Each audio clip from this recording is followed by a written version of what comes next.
পঢ়িম বুলি প্ৰতিজ্ঞাবদ্ধ হোৱাৰ পিছতো অলপ সময় পঢ়াৰ পিছতে মনটো অশান্তি হৈ পৰে, ধৈৰ্য সীমা হেৰাই যায়, গাটো ইছাত বিচাত লাগে, হয়নে?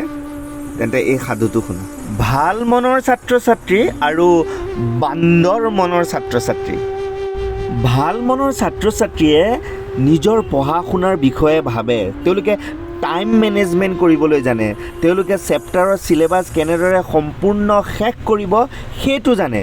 যদি সিহঁতৰ কেতিয়াবা পটককৈ মনো যায় ৰিলছ এটা চাই লওঁ, মই অকণমান মোবাইল চাই লওঁ, সেই চোৱা কামটো দূৰত ৰাখি সিহঁতে পঢ়া শুনাক গুৰুত্ব দিয়ে। নহয় মই এতিয়া নাচাওঁ, মই এইখিনি শেষ কৰি পেলাইহে চাম। সেইখিনি শেষ কৰে, তাৰপিছতে আকৌ এটা চেপ্টাৰ লয়, নহয় মই এই চেপ্টাৰটো কমপ্লিট কৰিহে চাম। ভোক লাগিলেও সিহঁতে ভাবে নহয় এইখিনি শেষ কৰিহে মই খাবলৈ যাম। টোপনি ধৰিলেও সিহঁতে মুখত চকুত পানী মাৰি আহি ভালদৰে পঢ়ে, নাই এইখিনি মুখস্থ কৰি শেষ কৰিহে শুম।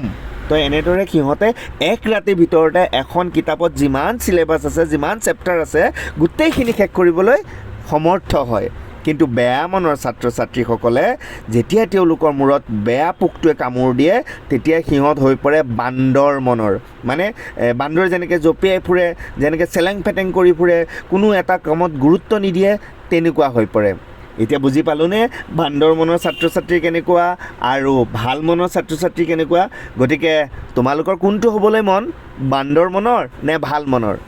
যদি ভাল মানৰ হ'বলৈ মন, তেনেহ'লে দেৰি কৰিব নালাগে, পূৰা পঢ়াত মনোযোগ দিয়া আৰু বান্দৰ মনৰ মনটোক দলিয়াই পেলোৱা। এনেধৰণৰ ভিডিঅ'বোৰ চাই তোমালোকৰ জীৱনটোক আগবঢ়াই নিবৰ কাৰণে আমাৰ চেনেলটোক ছাবস্ক্ৰাইব কৰি থ'বা, লাইক এটা কৰি দিবা, শ্বেয়াৰ কৰি দিবা। আজিলৈ বাই বাই।